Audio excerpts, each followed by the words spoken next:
Coincidences happen in real life.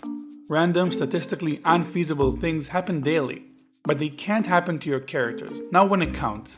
If you let your character's fate, good or bad, simply fall in their lap, you're robbing us of the joy of knowing who these characters really are.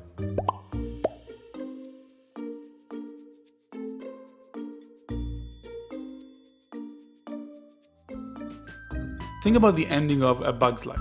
A bird could have come down from the sky and eat Hopper at any point of the film, but that doesn't make for a good story. However, when Flick knowingly lures Hopper near a bird, risking his life, sneakingly tricking Hopper to think the bird isn't real, we learn something about Flick, and about Hopper. We think about bravery and about vanity. Most importantly, we get involved and are in suspense. Will Flick manage to execute his plan and defeat Hopper, or will he fail? Brave has a coincidence happen early on. Merida goes to a witch asking for her mother to change. Of all the things in the world, the witch turns Merida's mother into a bear. Merida's father hates bears, ever since a particularly fierce one took his leg years ago. At first, this seems like a contrived coincidence, designed to raise the stakes for Merida. However, as the story progresses, we realize that the other bear, Mordu, is a crucial part of the story.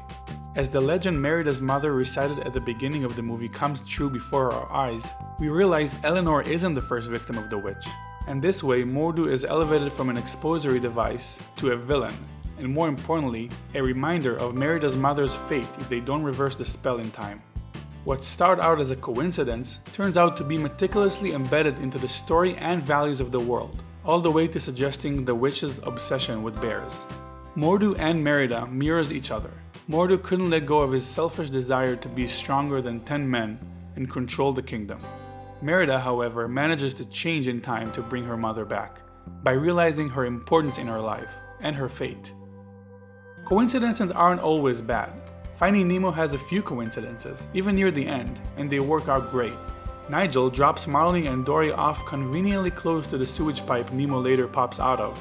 All the characters involved have demonstrated such grit and determination up to that point that they deserve a little slack. Not to mention that even after this, there are still 2 major tests they must pass before their story is over. Dory needs to recover her memory so she can bring Nemo back to his father, and Nemo and Marley must use their new skills to save Dory. Nemo, armed with the newly acquired courage, uses what Gil taught him to save Dory and the guppies from the net, while Marlin lets him do so and fiercely supports him, demonstrating his new faith in his son.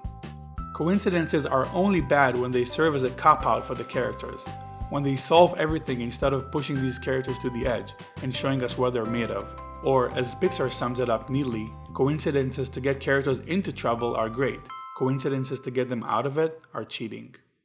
Alright guys, thanks for watching. In the next episode of Pixar Storytelling Rules, I'm going to talk about theme. Don't forget to subscribe and visit our website at bloopanimation.com.